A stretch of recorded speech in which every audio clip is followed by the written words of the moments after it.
Welcome to Canada's most irreverent talk show. This is the Andrew Lawton Show, brought to you by True North.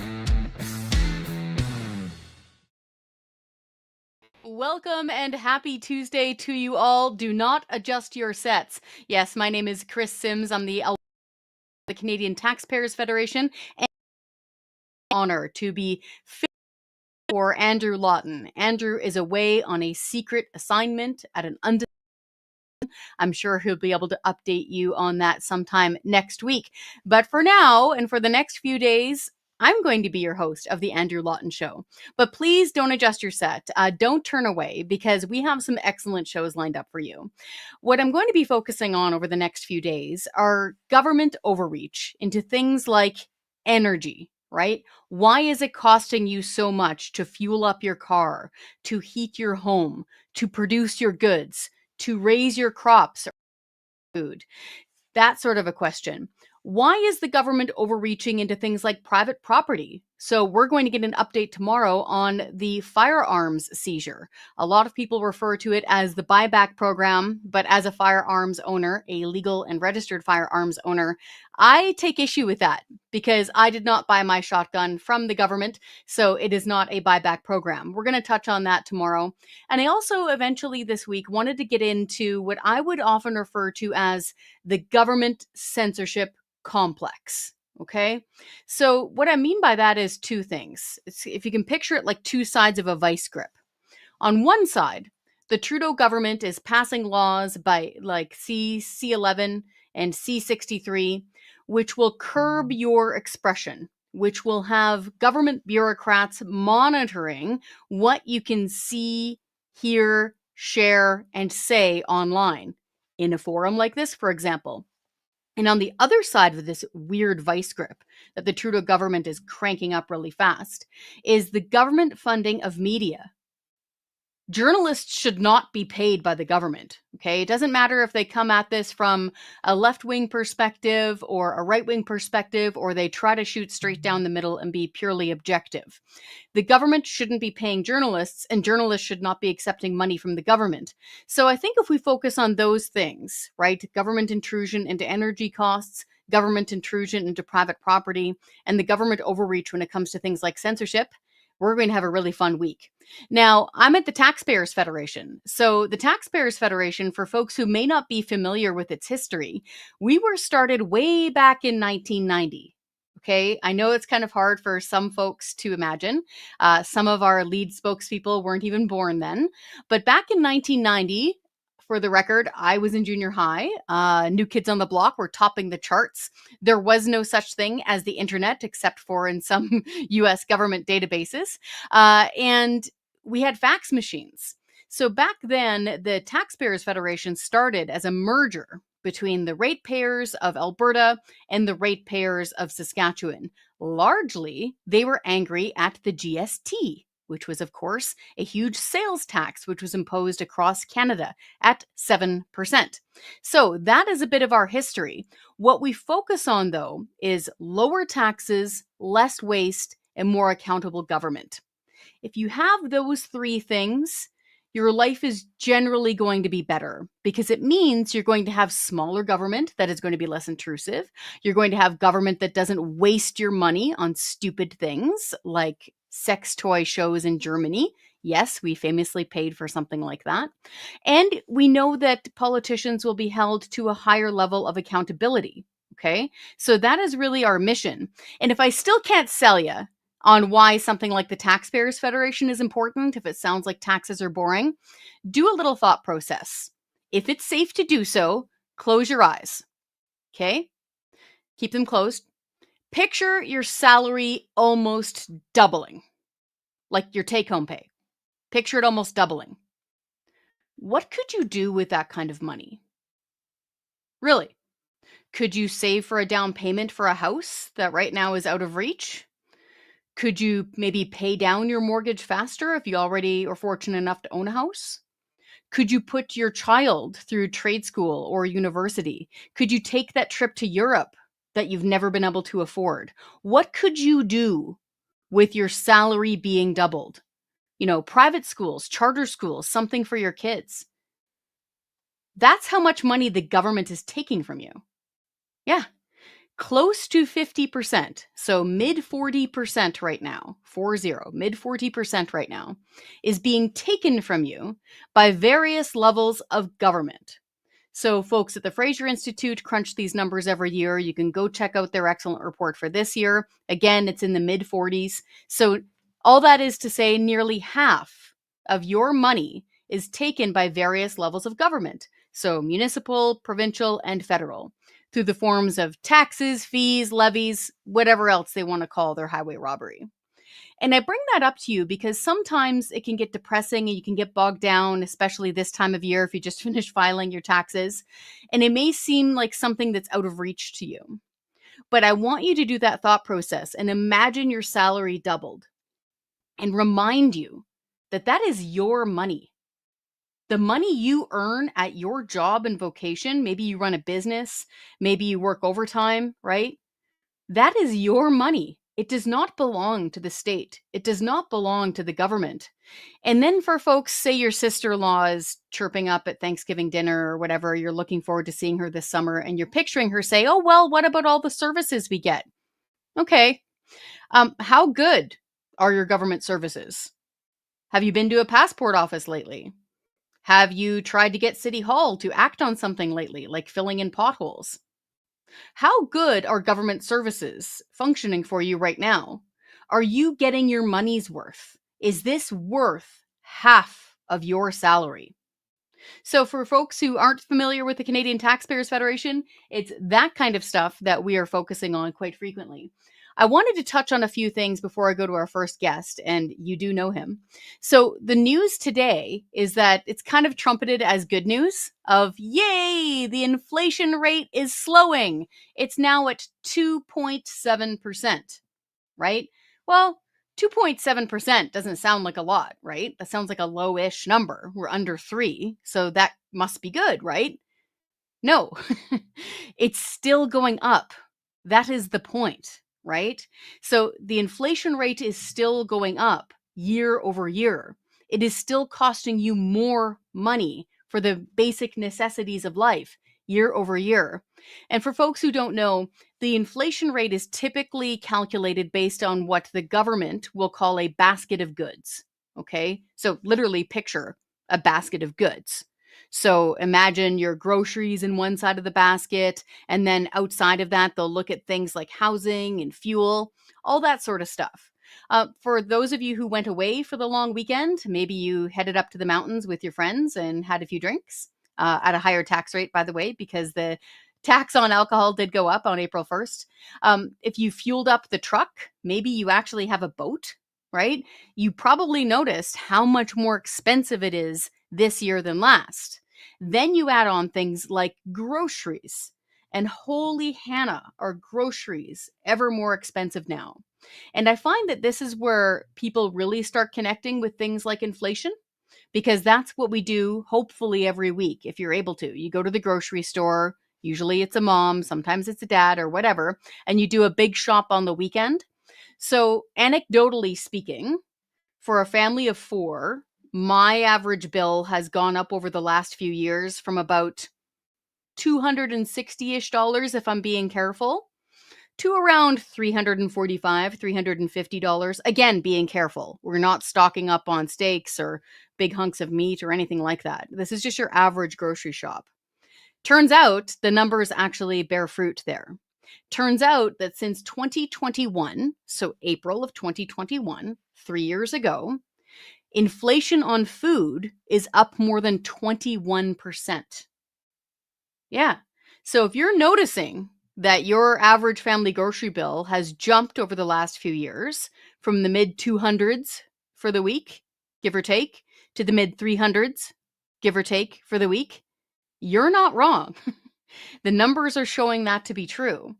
And this is where I really wanted to bring their attention to, because the inflation rate is not just something that is caused naturally. So quite often you'll hear government and bureaucrats and even some media commentators actually describe inflation in Canada as a global phenomenon, as if this is some sort of coronal mass ejection from the sun. Okay? that is suddenly striking Ottawa. And like innocent old federal government had nothing whatsoever to do with this. And OMG, inflation is occurring. Passive voice. There's nothing passive about this. The vast majority of this blame and responsibility is at the foot of the Trudeau government. Okay?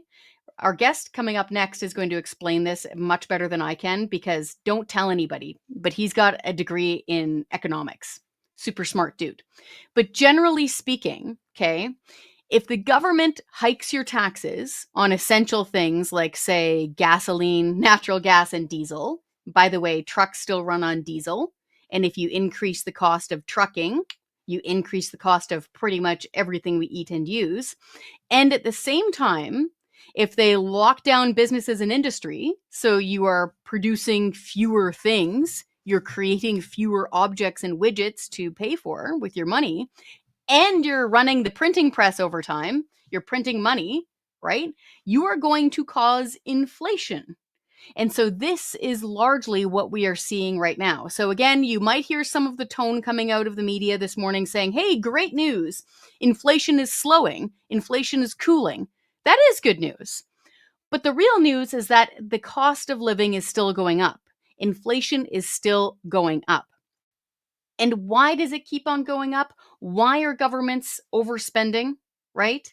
So keep in mind, we just saw a brutal budget. I don't even like calling it a budget, okay? Because the deficit is tens of billions of dollars with a B. Our debt now is $1.4 trillion. I'll say that again real slow. The federal debt right now is more than $1.4 trillion, around there, $1.2 trillion. Basically, the Trudeau government has managed to double the debt this year, okay? What we pay on the debt, okay, our debt interest rate for this year, what we're paying on the debt, okay, your debt interest payments, okay, like your credit card payments, picture it. What we're paying on the interest on the debt is about the same as what Ottawa transfers to the provinces for healthcare. It's about the same that Ottawa takes in the GST. Yes, remember mentioning the GST a while back? Yeah. What you're paying right now, folks, in the GST is largely going to paying the interest on the debt. And so for folks who are wondering, why did they keep spending money and wasting money on dumb things? We wonder that too. We are constantly pleading with the Trudeau government to stop wasting money. Speaking of wasting money, they just finished spending a whole heck of a lot of money flying to a sunny location to lecture the rest of us on climate change and why the rest of us shouldn't be taking flights, why the rest of us shouldn't be driving cars, and why the rest of us, who knows, need to cut back on our day-to-day living. How do we not do that when the grocery price is up more than 20% over the last 3 years, right?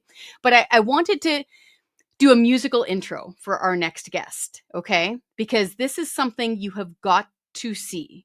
So again, the Canadian government sent a big delegation overseas to one of their big fancy climate summits. They had what's called a Canadian pavilion on site. Again, taxpayers paid for this. Taxpayers did not pay for the performer to do his next performance. I did want to stress that. We paid for the stuff around him, and we paid for our politicians to go there, but we didn't pay the tab for this amazing rap performance. But in honor of our next guest, I wanted to play this for you. Take a listen to this rap.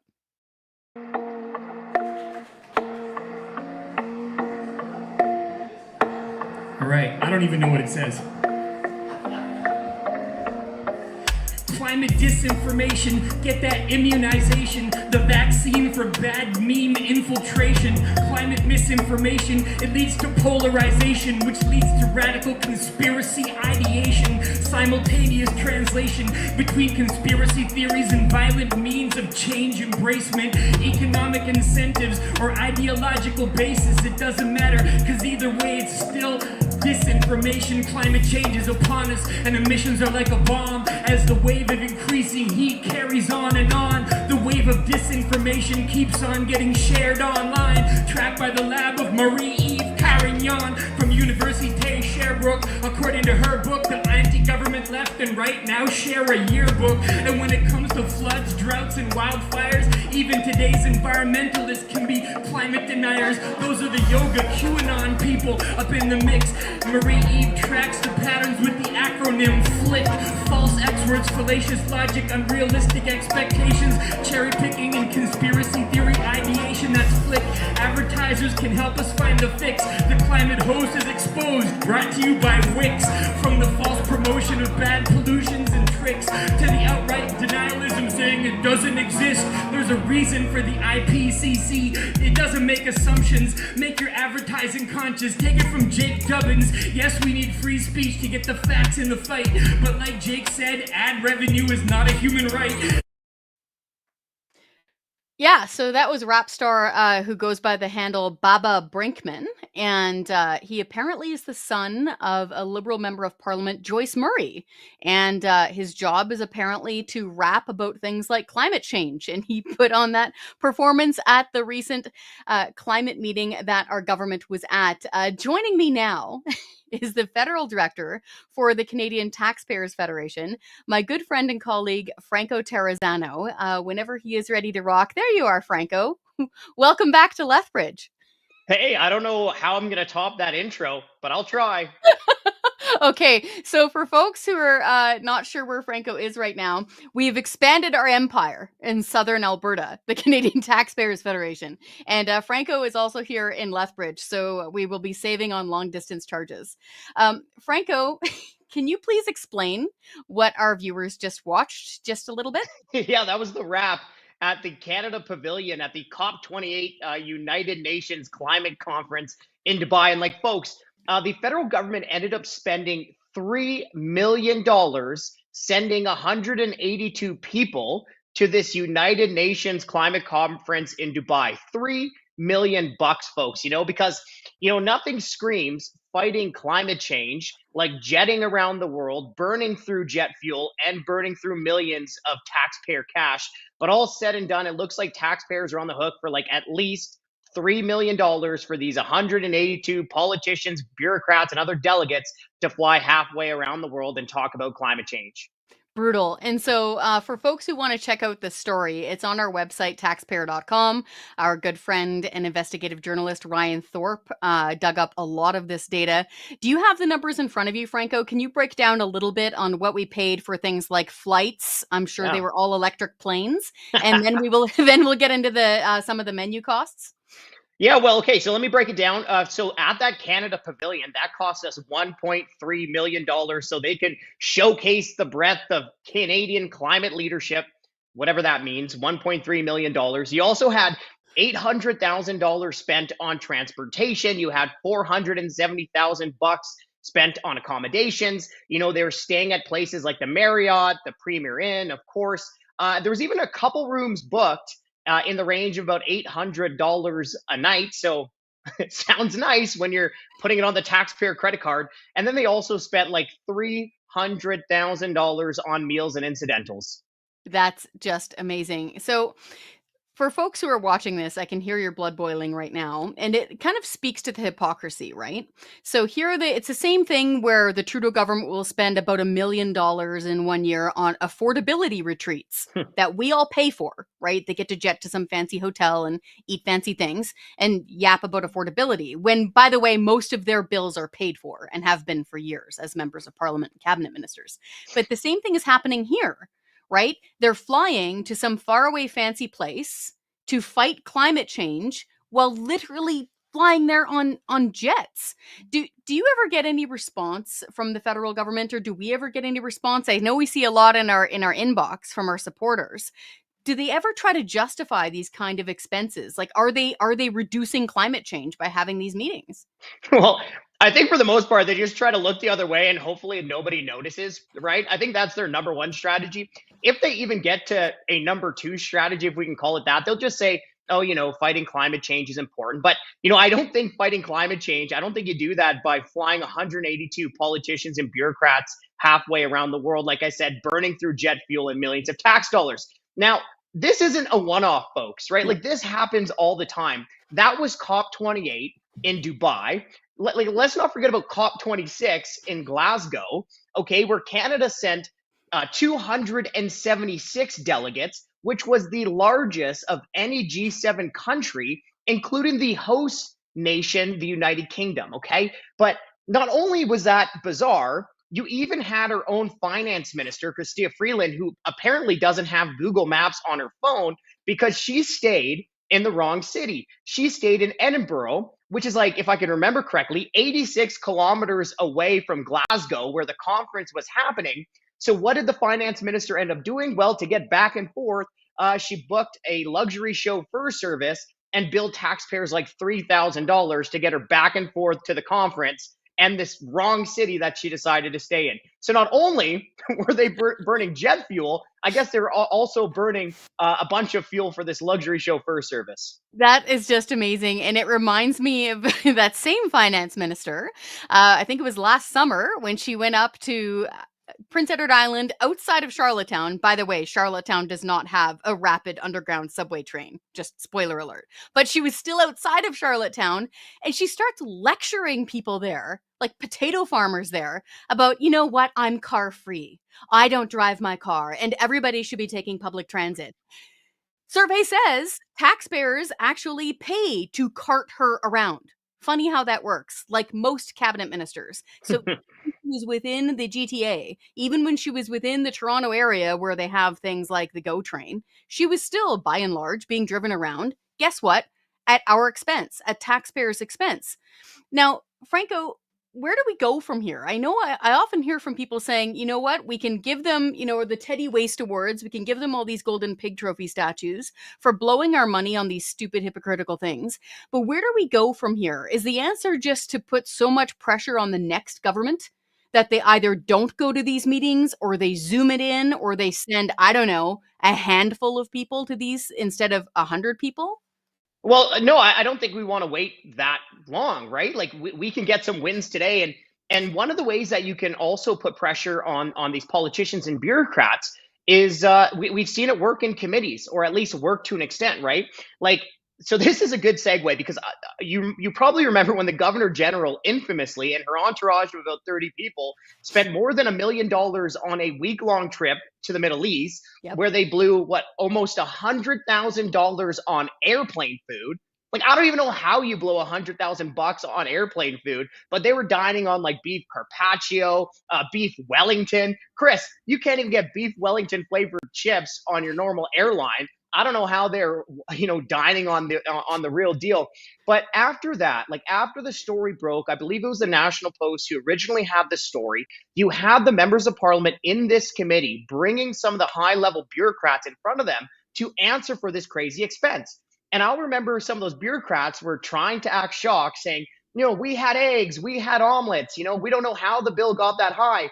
And then those bureaucrats told the members of parliament at committee that they didn't have the receipts. Well, one problem, folks, is that the CTF had already had the receipts and we were making them public. And, after all of this came to light, you do have these committee members and some of these bureaucrats promising to do better, big report on it, on how the government can actually cut down on some of these costs. So, long answer short, you don't got to wait for the next government. There are ways to put pressure on these politicians and bureaucrats right now.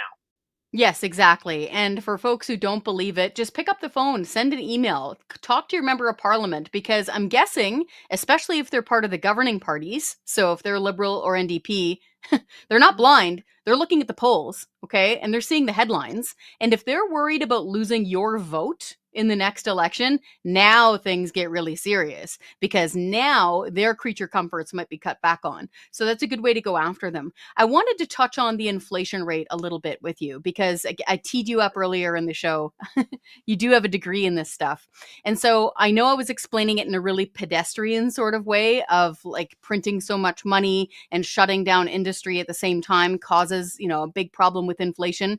What do you say in your head or out loud when you hear people say something like, oh, well, this is a global phenomenon. Inflation is a global thing. Prime Minister Justin Trudeau and the finance minister have really nothing to do with this. What are we to do? What's your analysis of that and how it affects Canada?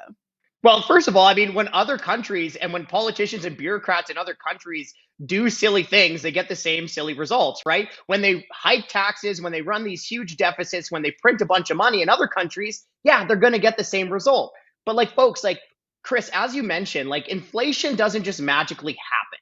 Okay, it doesn't just fall from the sky. There's certain government policies that create inflation.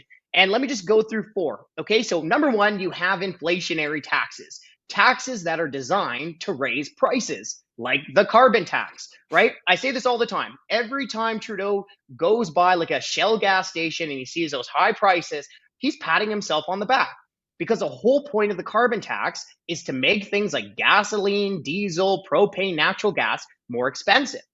The second thing is just overall taxes, right? Income taxes, payroll taxes, because the less money that you have in your pocket, the less that you can afford all of the necessities of life, right? If you had more money in your pocket, everything would be relatively more affordable. The third thing, and you mentioned this, is the lockdowns. Well, when you put an economy in revolving lockdowns for like 2 years, you produce less stuff, you produce less of the stuff that money buys. Okay, and number four, which is the real driver here, is the printing press. The central bank printing money out of thin air, buying financial assets like Government of Canada debt. Okay, and like during the height of the pandemic years, you have the central bank, the Bank of Canada, print more than $300 billion out of thin air by buying things like Government of Canada debt. So you have the printing press essentially financing the large deficits in Ottawa. Guess what, folks? That creates the perfect storm for inflation, which is too many dollars chasing too few goods. You've explained this to me on our many car rides from Calgary to Lethbridge, but can you explain to the listeners how does printing money buy government debt? Explain that, how that works. Well, you essentially have like the government running these huge deficits, especially like we have big deficits now, but we had like some crazy banana deficits in the couple of years of the pandemic, right? So essentially, there's a couple ways this can happen. Normally, you have the financial institutions that buy the debt directly, and then you have the central bank buying the debt from those institutions by creating money out of thin air. Now, one of the ways you can see how much the central bank has printed is by looking at the growth in their assets, their balance sheet. Well, when the Bank of Canada's assets that are holding grow by more than $300 billion, you have to ask yourself, how did the Bank of Canada get that money? Did the Bank of Canada have a bake sale? No, it didn't. It gets the money by creating new dollars out of thin air by a click of the keypad, right? And this is how inflation tax works. Because as you all know, you can't just print new money, or you can't just print gasoline out of thin air. You can't print farmland out of thin air. You can't print new homes out of thin air. But the Bank of Canada has and can print new dollars out of thin air by buying these things like government assets or government financial assets. Crazy. So, lastly, on the inflation topic, and then I'll move you over to carbon taxes. How do we fight this? So, people will often say, oh, well, you can't all of a sudden stop the music or everybody's going to fall off of the chairs that are too few of them. How do we then fight this inflation monster? What would the Trudeau government be able to do? Well, number one, you got to allow things to be built that produce the goods that money buy, right? Okay. Because there's essentially two equations, or there's essentially two things going on in inflation. Number one is how much money is how much printed money is in circulation, but number two is how much of the goods that people buy are also being produced. Well, one thing that the Trudeau government could do is allow for more energy and natural resource projects to go through. That's no cost to taxpayers. Just let these natural resource workers and resource companies get to work producing the energy that we all rely on. Number two, well, just allow us to keep more money in our pockets, right? We all know that the payroll taxes again went up this year. The government could stop jacking up payroll taxes. It could cut income taxes to allow us to have more money to buy, the goods that we need.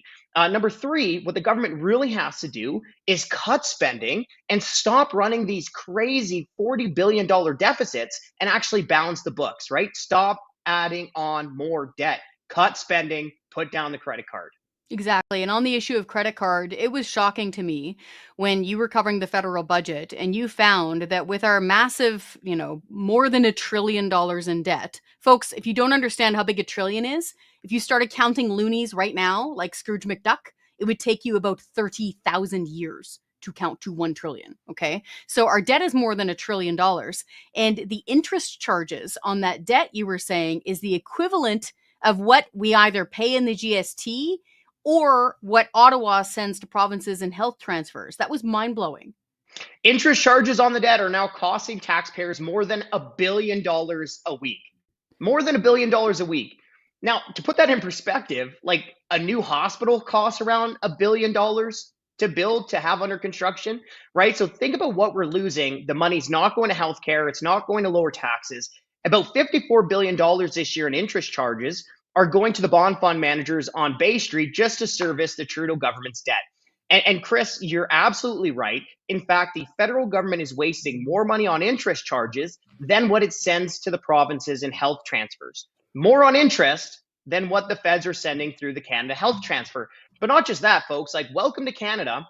Every time you're in line and you're going to checkout and you pay the GST, every penny collected from the federal sales tax is now going to pay interest on the Trudeau government's credit card. Wow. Okay. That's a really good visualization. Very quickly, lastly, I know a lot of folks were hitting the road for the long weekend. They were fueling up the truck. They were heading out in their campers, things like that, if they were fortunate to be able to do so. They probably noticed how much they were paying at the pump. Can we go over a little bit of how much the carbon tax is costing people? I'll leave you after this with a little bit of hope, but I wanted to get at the cost first. How much is the carbon tax really costing people when they're filling up things like their pickup trucks and their minivans?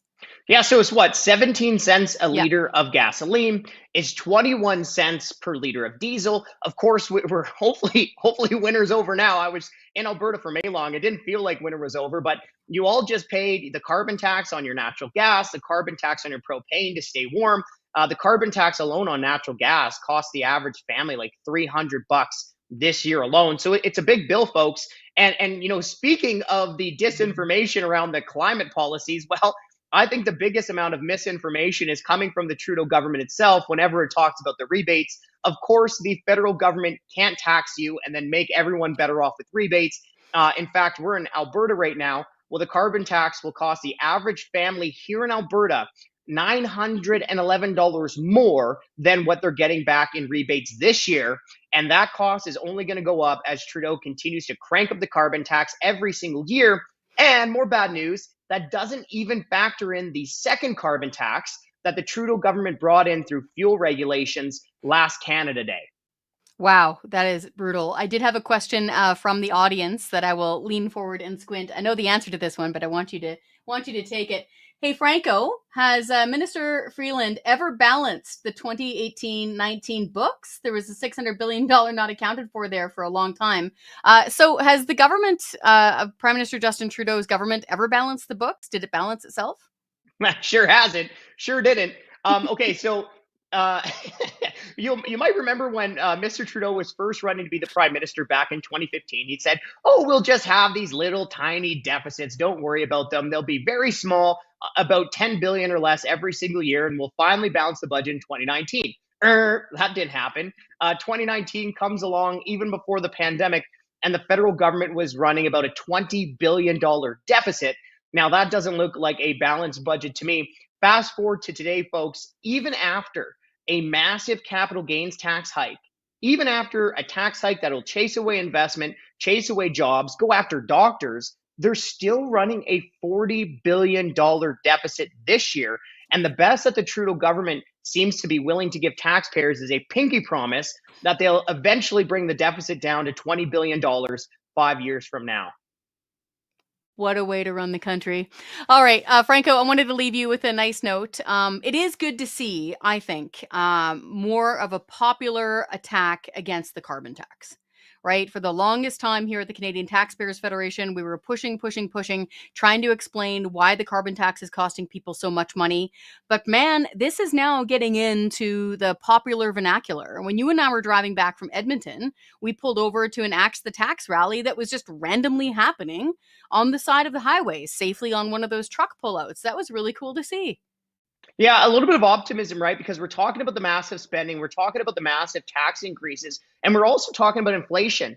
And I think the general public is understanding that it's the federal government's crazy deficit spending and borrowing, it's the federal government's tax hikes that are really driving the fact that Canadians can't afford hamburger meat nowadays. So a little bit of optimism, folks, is that people are understanding that it's the government's crazy spending and crazy tax hikes that are making life unaffordable.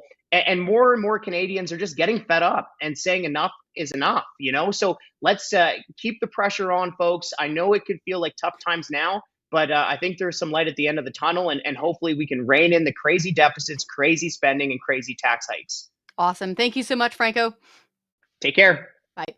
So that is, again, Franco Terrazzano. He's a dear friend, obviously, and the federal director of the Canadian Taxpayers Federation. We usually have him sent off to Mordor there in Ottawa, holding down the fort. But for the next week or so, he's at home here in Alberta. So we were talking about the carbon tax and how this has now become part of the popular vernacular. And I wanted to give you a little bit of a retrospective first on the carbon tax here in Canada, if I may, because it's one of my favorite topics, because it infuriates me, because it makes everything cost more money.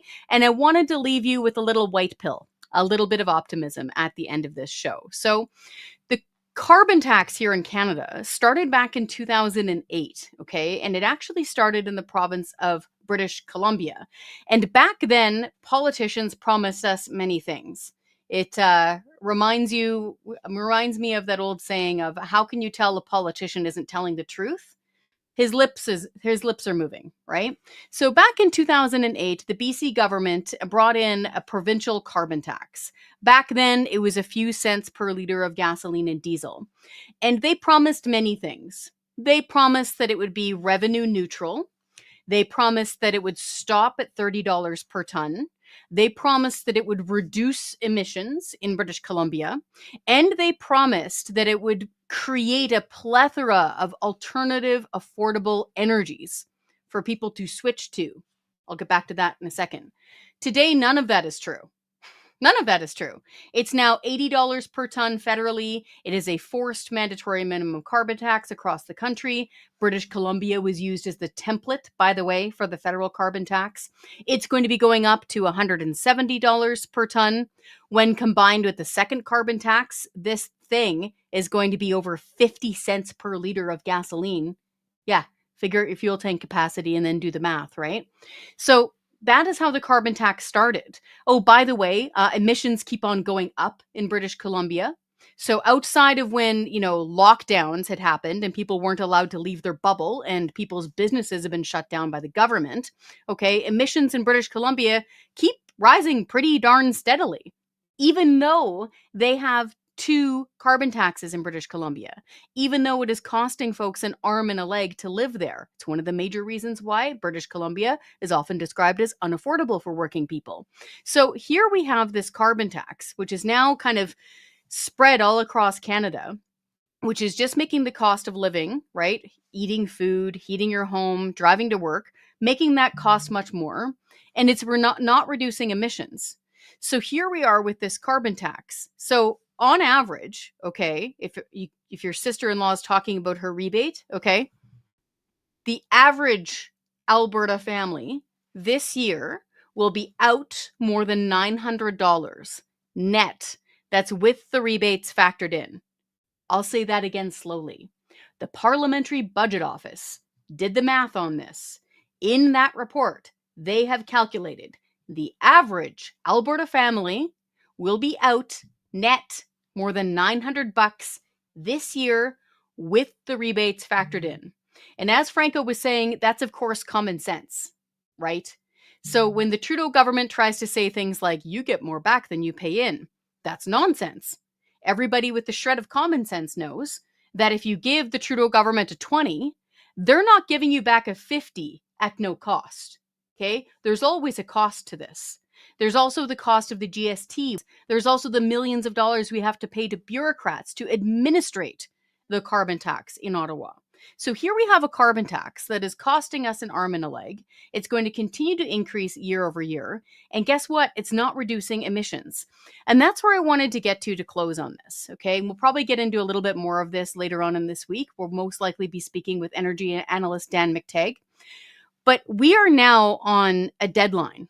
So within about 10 years, okay, because it's going to be here sooner than you know, okay, by 2035, the government is going to ban the sale of what we would often refer to as normal vehicles. So your vehicle that runs on gasoline or diesel will be banned in Canada.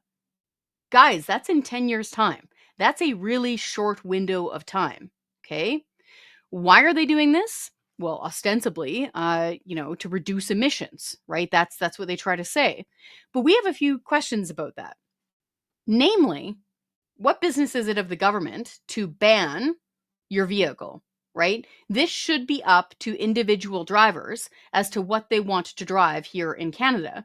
At the Taxpayers Federation website, we actually have a petition about this that you can sign, telling the Prime Minister, telling the federal government to back off and not go through with their 2035 ban on internal combustion engine vehicles. Don't force people to purchase electric vehicles if they don't want to.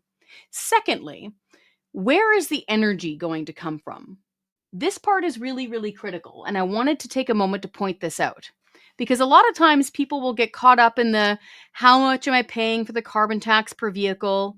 Answer, if you drive a minivan, it's around $13 extra every time you fill up. If you drive a pickup truck, it's roughly $20 extra every time you fill up. This is just in the carbon tax. If you're a big rig trucker and you're filling up those 2 diesel tanks, on average now, the Trudeau government's mandatory carbon tax is costing about $200 extra on the diesel going into those tanks. And for farmers, they're often paying thousands of dollars in the carbon tax to do things like heat their barns, try to keep chickens alive in the middle of winter in Saskatchewan without heating the barn. You can't. And also to dry their grain. So you see this layering effect of the cost of the carbon tax, right? And so this is where we're highlighting that, but also pointing out this forced shift that the government is trying to produce here. Where is the energy going to come from for those electric vehicles? I don't know, Sean, if we have the picture of British Columbia's Site C Dam that we can pop up here. But yeah, take a look at that. Okay, squint really hard. You see those tiny little things way down at the bottom of that basin? Those are gigantic earth-moving trucks, okay? You see in the foreground, those are major vehicles, okay? And you see in the distance, those are huge construction cranes. This is a gigantic project. Last I checked, it's costing around $15 billion with a B, okay? W.A.C. Bennett, the premier of British Columbia, who was in power back in the 1950s, first picked this site. So needless to say, BC has been working on this thing, or at least planning it, for an awfully long time. You see that dam? That's often referred to as a mega project, okay? This is a once in every 2 generations-ish sort of a thing that the government and private industry will work on together. If British Columbia switched to electric vehicles, this is just personal transportation, we're not talking industry or agriculture. If personal vehicles, all in British Columbia, tomorrow switched to electric, Santa brought you an electric car, they would need 9 new Site C dams. So what you just saw there, that gigantic project that's happening up in the north of BC, okay? Picture that. Picture 9 more of them. $15 billion each, not counting inflation, okay? In some cases, taking decades in normal people time to plan and approve and build. That doesn't sound practical to a lot of people. And this is where I think it's incumbent upon the government to have good answers for this. So the next time, I would encourage all reporters, or the next time you're at a rally or something like that, and you hear a politician say something like, oh, well, just switch. Switch your vehicle from gas or diesel powered to electric, all electric, plug in. This is not as simple, as much as I find them annoying, right, and having to decide between them. This is not as simple as something like picking your plastic or paper grocery bags at the grocery store, okay, for whatever reason. This is not that simple. If people really did have an affordable, reliable, abundant energy source that they could simply switch to, they would have done so by now because of the punishment of something like the federal carbon tax. The point here is that there's nowhere for most people to go. Yes, there are some really industrious people who can manage to live in like earth berm homes off grid that have hay bale insulation and solar panels on the roof. Yes, I've read about all this stuff all the time. There are some of those individuals, but by and large, the average working person in urban or suburban areas, they cannot just switch like this. And whenever you ask the government to explain themselves as to where this energy is going to come from, they're lost for an answer. And they can't say something like solar or wind because they have not been able to meet that out and show it in the data that A, it'll be ready in time, B, it'll have enough power that will be reliable, okay, that doesn't need to be backed up by, say, a natural gas plant, and C, how much it'll cost. Like, how much will this cost taxpayers to produce? And how much will it cost ratepayers to actually purchase if we're all plugging in our magical electric vehicles overnight in order to go to work? So I wanted to leave you guys with that. And this is the white pill. And it doesn't look like a white pill at first because it seems gross, but bear with me. So a couple of years ago, during lockdowns in British Columbia, the Canadian Taxpayers Federation was asked to give input at City Hall. Quite often they'll have these forums where they ask people their opinion and they'll say, what do you think about this idea? And the idea at the time, if I recall correctly, was twofold. One, they were going to massively increase their cost of parking in front of your house. So your own house on the street, they were going to start nailing you at Vancouver City Hall. And two, this was the kicker. Vancouver City Hall was planning on arming a whole bunch of meter maids with like brand new tablets that they can take a picture of vehicles with and determine how new it was. And if it was something like an SUV or a pickup truck, they were going to tax you more. So they were getting way into the nitty-gritty minutia as to what kind of vehicle you can drive in Vancouver. So that's a lot of money that they were going to be taxing people. So the Taxpayers Federation, we were in the queue listening to the presenters, okay? I'm telling you this because the young lady that was on before me would have been around 19 or 20 years old. And she was from one of the kind of environmental groups. And I'm not picking on her. In fact, I have a lot of empathy for her. The fear in her voice was astonishing. Taking off even my taxpayer's hat and putting on my mom hat, it was hard to listen to. This young woman was convinced that the planet was going to burn up within the next 18 months unless the City Hall did this. Unless City Hall banned pickup trucks for tradesmen and SUVs for families from downtown or taxed them heavily to punish them. This poor young woman was convinced that her generation was doomed within the next very short window of time, like a couple of years. So, number one, shame on the adults, the teachers who taught that young lady this. It is wrong for you to tell a young person that there's no hope. Okay, you shouldn't say things like that. I don't care how hardcore your environmentalism is. Okay, this is a thrifted jacket. I'm a big time small e environmentalist. So the adults in her life should not have taught her something like that. And two, I wanted to encourage the folks watching here, especially if you have a young person. Okay, if you've got kids, our kids are 16 and 11. Okay, they're in the public school system. If you've got young people in your life, I wanted to leave you with this really funny little anecdote. And I'm almost done, Sean. I want to pull up some of the images of New York City and London. So back about 100 and something years ago, okay, the turn of the last century, clocking in close to the late 1800s, humanity was gripped with another transportation crisis and the pollution it causes, okay? And this is before the automobile was popularized in North America. Okay, so picture yourself back in the late 1800s. The only way to get around quickly was through horse and cart. Well, guess what? We had major metropolises, places like New York City and London, that were buried under mountains of horse manure. There, take a look at that. This is an image, okay, according to the interwebs, of a street in New York City in the late 1800s. Look at this. All that stuff you're seeing down the middle of the street, that's, by the way, cobblestone. You just can't see it because of the horse manure that is all over it. And in some cases, it was heaping up on the corners. Take a look at this. That thing in the middle you see of that image, I'm sorry, it's kind of gross. That's a horse. That's a dead horse. Okay? And this was not exceptional. Okay.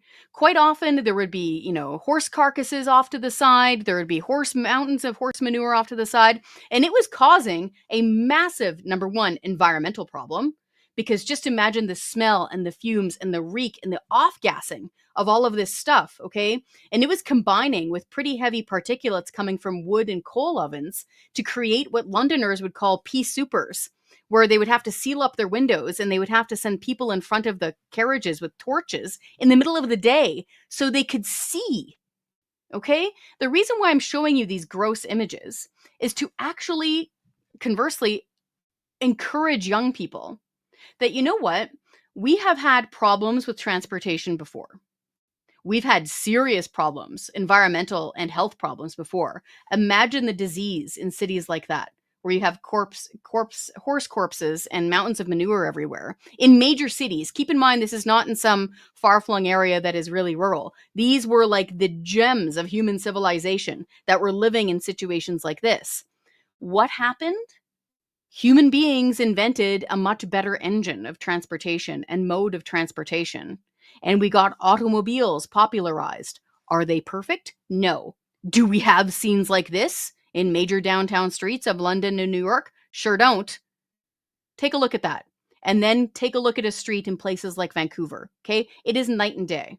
So I just wanted to leave you with that of encourage your student, encourage your kids, the young people in your life to read some of those history books, okay? Because reading past struggles that people have been able to overcome with invention and ingenuity and brains is really encouraging because it makes it so perhaps they could be the next person who invents the dilithium crystal from Star Trek, or frankly, who invents the static electricity motor that is the centerpiece of Ayn Rand's book, Atlas Shrugged. Okay, there's a big hopeful future out there, and I wanted to encourage people to partake in it. And that doesn't mean that we need to punish people with a carbon tax here in Canada that is making it more expensive for you to heat your home, drive to work, and eat food. I wanted to leave you with another little bit of encouragement. For folks in the Edmonton area, please forgive me if you don't live in the Edmonton area, but this is a housekeeping note because we always think it's important to push back and speak up with government, okay? So at Edmonton City Hall, okay, coming up very soon, there is a public consultation into separating the city into planning districts, okay? Yes, you might have heard about something like 15-minute cities. Here it is right here. Okay, this is from the Edmonton website. So over the next few days coming up very soon, they're going to have a few days of consultation.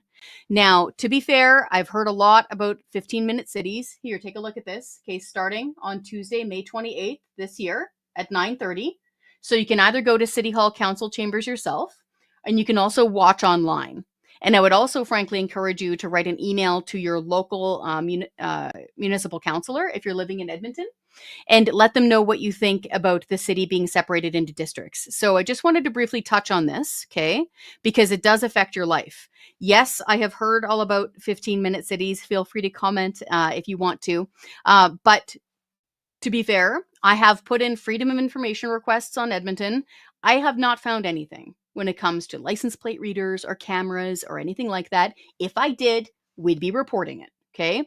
But separating a city into districts, 15 separate districts, does affect your life, okay? It will affect, where they're going to have a rec center or where they're going to have a grocery store or a school.